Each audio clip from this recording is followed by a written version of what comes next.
샬롬, 이동춘 목사입니다. 오늘도 여러분의 삶이 주님의 평안으로 가득하시길 기원하며 하나님의 말씀을 나누겠습니다. 오늘 주시는 말씀은 야고보서 5장 13절로부터 18절의 말씀입니다. 너희 중에 고난당하는 자가 있느냐? 그는 기도할 것이요. 즐거워하는 자가 있느냐? 그는 찬송할지니라. 너희 중에 병든 자가 있느냐? 그는 교회의 장로들을 청할 것이요. 그들은 주의 이름으로 기름을 바르며 그를 위하여 기도할지니라. 믿음의 기도는 병든 자를 구원하리니 주께서 그를 일으키시리라. 혹시 죄를 범하였을지라도 사하심을 받으리라. 그러므로 너희 죄를 서로 고백하며 병이 낫기를 위하여 서로 기도하라. 의인의 간구는 역사하는 힘이 큼이니라. 엘리야는 우리와 성정이 같은 사람이로되 그가 비가 오지 않기를 간절히 기도한즉 3년 6개월 동안 땅에 비가 오지 아니하고 다시 기도하니 하늘이 비를 주고 땅이 열매를 맺었느니라. 아멘. 야고보서 5장 13절로부터 18절 말씀을 본문으로 기도와 찬송의 힘이라는 제목으로 말씀을 나누도록 하겠습니다. 신앙생활에서 가장 힘이 되는 것은 무엇일까요? 돈벼락 주심? 그럴 수도 있습니다. 만나 공급? 이 또한 그럴 수도 있습니다. 그렇지만 우리에게 진정한 힘이 되는 것은 다른 것입니다. 기도와 찬송입니다. 사실 가장 힘들고 귀찮은 것이기는 합니다. 본문 13절은 기도와 찬송이 우리의 힘이라고 강조하십니다. 너희 중에 고난당하는 자가 있느냐? 그는 기도할 것이요. 즐거워하는 자가 있느냐? 그는 찬송할지니라. 분명하죠. 그런데 본문은 고난과 기도를 한데 묶고 있습니다. 그리고 즐거움과 찬송을 한데 묶고 있습니다. 이유가 무엇일까요? 이것은 우리의 경험으로 설명할 수 있습니다. 고난 중에 있는 사람은 지푸라기라도 잡으려 할 것입니다. 반면 즐거운 일을 만난 사람은 콧노래를 부를 것입니다. 그래서 고난은 기도와 연결되어 있고 즐거움은 찬송과 연결되어 있는 것입니다. 그렇기에 고난은 우리를 기도로 이끄는 이유가 됩니다. 본문은 여러 종류의 고난 중에 한 가지에 우리를 주목해 하십니다. 병들었을 때입니다. 14절, 15절, 16절에 연속으로 설명하시는 것인데 병들었을 때 기도할 것을 권면하는 말씀입니다. 그런데 고난받는 자, 특히 병든 자의 기도를 말씀하실 때 특별한 주문을 하십니다. 함께 기도하라는 말씀입니다. 혼자 기도하거나 혼자 기도하게 하지 말라는 말씀입니다. 개인 기도나 단독 기도가 아닌 여럿이 함께하는 기도를 권면하십니다. 14절입니다. 너희 중에 병든 자가 있느냐? 그는 교회의 장로들을 청할 것이요. 그들은 주의 이름으로 기름을 바르며 그를 위하여 기도할지니라. 16절도 보겠습니다. 그러므로 너희 죄를 서로 고백하며 병이 낫기를 위하여 서로 기도하라. 의인의 간구는 역사하는 힘이 큼이니라. 병든 자는 혼자 기도하지 말고 장로들에게 기도를 청하라고 했고 청함을 받은 사람들은 기도하라고 했습니다.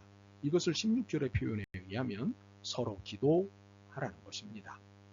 혼자 기도가 아니라 중보 기도라고 하는 서로 기도입니다. 이처럼 서로 기도, 함께 기도, 중보 기도를 하라고 하시는 데에는 이유가 있습니다. 역사하는 힘이 엄청나기 때문입니다. 서로 기도하라. 의인의 간구는 역사하는 힘이 큼이니라.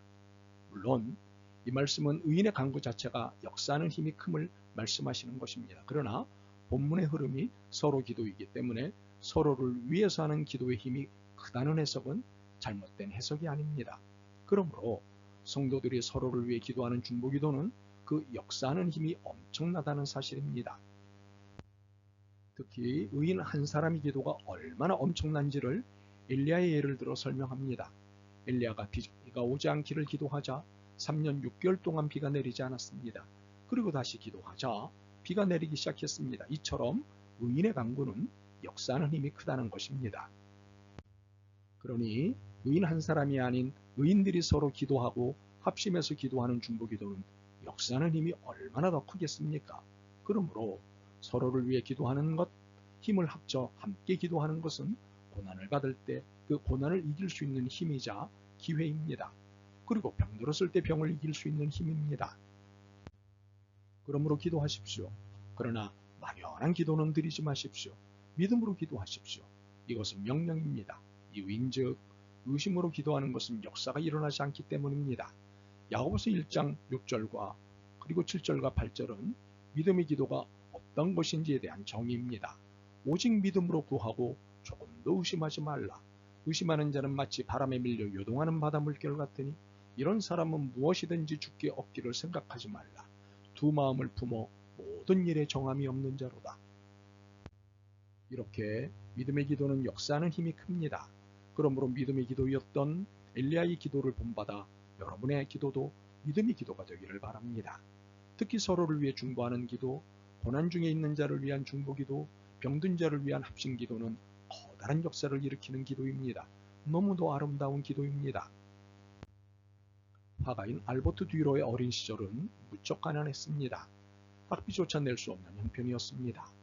그는 같은 처지에 있는 친구를 만나서 학교에 갈 수 있는 방법을 의논하던 중 친구가 이런 제의를 했습니다. 듀로야, 우리 두 사람 모두 공부를 계속할 수가 없으니 내가 먼저 학교에 가서 열심히 공부해라. 그러면 나는 식당 일을 하면서 돈을 벌어 널 도울게. 그리고 내가 공부를 마치고 나서 나를 지원해주면 우리 둘 다 공부를 할 수 있지 않겠니? 두 친구는 아주 좋은 생각이라고 결정하고 행동에 옮기기 시작했습니다. 듀로의 친구는 식당에 가서 그를 위해 열심히 일하며 매월 꼬박꼬박 학비를 보냈고 듀로는 친구의 도움으로 미술학교에 다닐 수 있었습니다.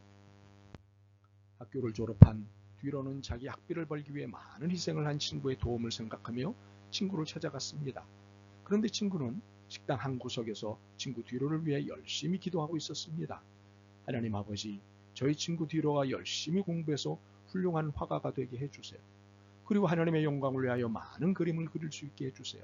그러나 하나님, 저의 손은 이미 식당 일로 인하여 그림을 그릴 수 없게 되었으니 제가 할 목까지 모두 듀로가 할 수 있게 도와주세요. 그 모습을 보고 있던 듀로는 자기를 위해 희생한 친구의 손을 바라보았는데 그 순간 커다란 감동을 받았습니다.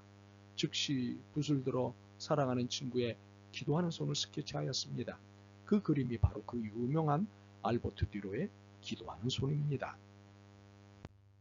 오늘날 많은 사람들이 알버트 듀로의 작품을 칭송합니다.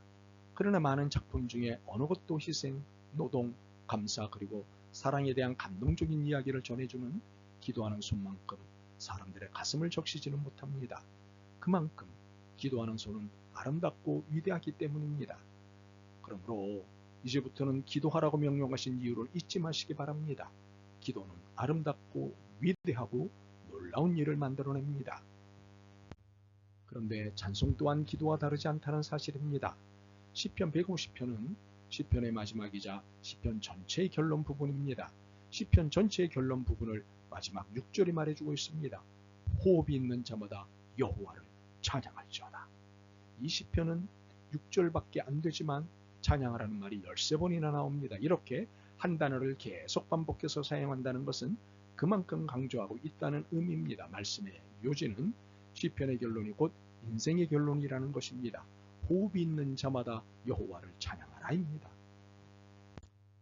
호흡이 있는 자마다 여호와를 찬양하라는 말씀은 죽은 자들을 제외한 모든 자들은 하나님을 찬양하여야 한다는 말씀입니다. 더욱이 시편 22편 3절은 하나님은 찬송 가운데 거하신다고 하십니다. 바울이 감옥에 있을 때 하나님을 찬송함으로 말미암아 손발에 묶여져 있던 것이 풀어지고 온문이 열리고 땅이 진동하는 일이 있었습니다. 이것은 하나님이 우리 가운데 임재하신다는 증거입니다. 사울이 악신이 들렸을 때 다윗이 수금으로 하나님을 찬양하자 악신이 떠났습니다. 그만큼 찬송의 힘은 큽니다. 사단이 가장 싫어하는 것이 바로 하나님을 찬양하는 것이기 때문입니다. 그러므로 우리가 좋아해야 할 것이 찬송입니다. 참으로 우리의 도움은 하나님이십니다. 그리고 하나님의 도우심은 내 얼굴을 도우시는 하나님을 믿으며 기도하고 찬송할 때 나타납니다. 삶을 견뎌내야 할 때 그 견딜 수 있는 힘을 주시는 것이 기도와 찬송입니다. 바라기는 여러분 모두 기도와 찬송의 사람이 되길 소망합니다. 아멘. 주님, 기도와 찬송이 견디게 하는 힘임을 알았습니다. 기도와 찬송의 삶을 살 수 있도록 저희들의 믿음을 훈련시켜 주옵소서. 예수 그리스도의 이름으로 기도드립니다. 아멘. 오늘도 여러분의 믿음과 삶을 응원합니다.